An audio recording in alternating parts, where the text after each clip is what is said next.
Hi guys. হ্যাঁ, তোমার নাম বলো। জিতেন হালদার। আচ্ছা, তুমি এখানে কি করো? এখানে পশু দেখাশোনা করি। বাচ্চাগুলো দেখাশোনা করো। কতদিন আছে? 2 মাস। 2 মাস। আচ্ছা, এদের সাথে থাকতে কেমন লাগে? ভালো। ওইদিকে তাকিয়ে বল। ভালো। আচ্ছা, এই যে মানুষ যে কুকুরদের এত অত্যাচার করে, এত খারাপ কাজ করে, তাই নিয়ে তোমার কি বক্তব্য? আমার বক্তব্য যারা এই যে যারা করে তারা যে মানুষের পথ করে না। ছেড়ে দেবো। তাদেরকে তুমি কি বলবে? একটা মেসেজ দাও। কি করা তাদেরকে উচিত? কি বলবো? তাদের অমরই বলবো। তাদের কি করা উচিত? কি করা উচিত সেটা সবাই দেখুক, সেটা দেখে বলুক। এখানে এসে দেখুক, তাই তো? হ্যাঁ, যে এখানে অ্যাকচুয়ালি দেখুক। কি করা উচিত? হ্যাঁ, যে আমরা কি করছি। তুমি যে এই যে সারাদিন থাকো এদের সাথে, তোমার কেমন লাগে দিনের শেষে? আমার খুব ভালো লাগে। দিনের শেষে তোমার মনে হয় যে আমি কিছু একটা করলাম, আমার যার জন্য মনটা শান্ত থাকে, ভালো হ্যাঁ, লাগে? সবসময়।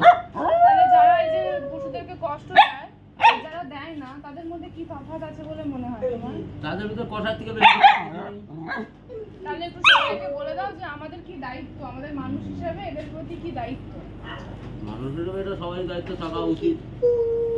যে ওদের কি করা উচিত, হ্যাঁ, এদের হয়ে এদের সবাই হেল্প করা উচিত।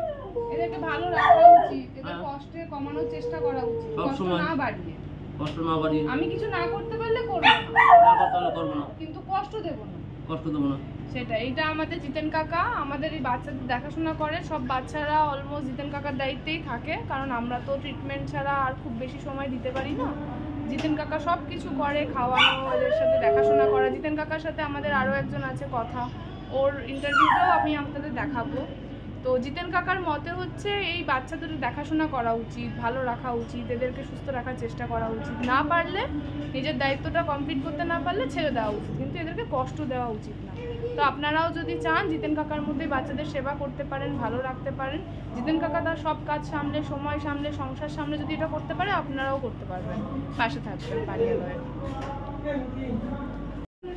না না না বলো বলো যে আমাদের কথা, আমাদের ছেলেদের বাচ্চাদের সাথে থাকে, ওর কাজে পরিচালনা, আপনাদের সবার পরিচয় করা হবে।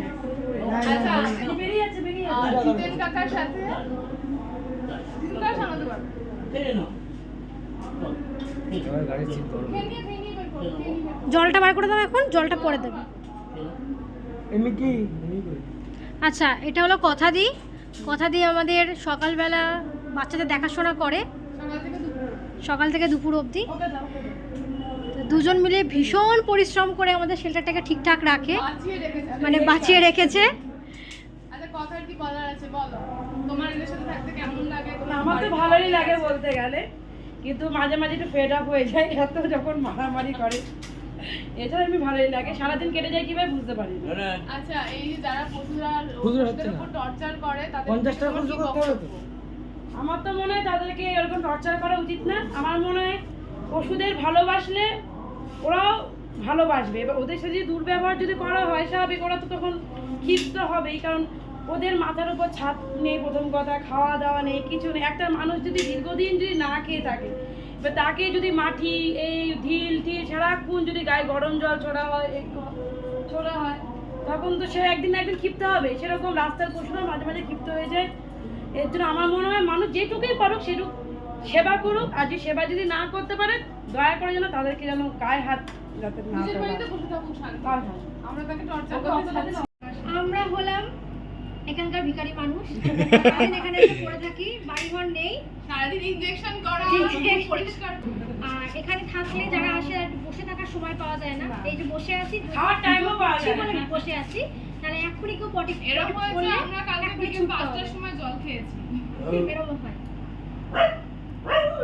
এরকম ভাবে চলে। আপনারা আসুন, দেখে যান আমাদের পারিয়ালয়ের অবস্থা।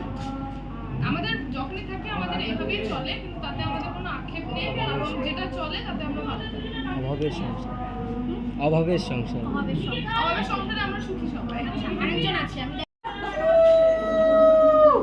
এই যে এখানে ও চালা মুখে বারবার পদ বের করে। আচ্ছা, এটা হলো তমাল। তমাল আমাদের অনেক ছোট একজন মেম্বার, যে অনেকটাই কাজ করে। ইন্সপায়ার হওয়া উচিত। যারা যারা এখনকার জেনারেশনের ছেলে মেয়ে আছো, যারা অর্ধেক সময় পাবজিতে কাটাও, তারা এখানে এসে কাটাও, অনেক মেন্টালি রিলিফ পাবে। অনেক ভালো লাগবে, কারণ বাইরের দুনিয়া থেকে এই জগৎটা আলাদা। হ্যাঁ। এটা হলো অন্য ধরনের একটা মন্দির। ওকে একটু বেশি মাংস দিতে হবে, নাহলে খাবে না। কাঞ্চু, বেশি মাংস দিয়ে খায়। কাঞ্চা। কাঞ্চার কাল ক্যাস্ট্রেশন হয়েছে। ও একটু বেশি মাংস দিয়ে খায়। এই লালু, না না না। ঠিক আছে, টাটা সবাইকে।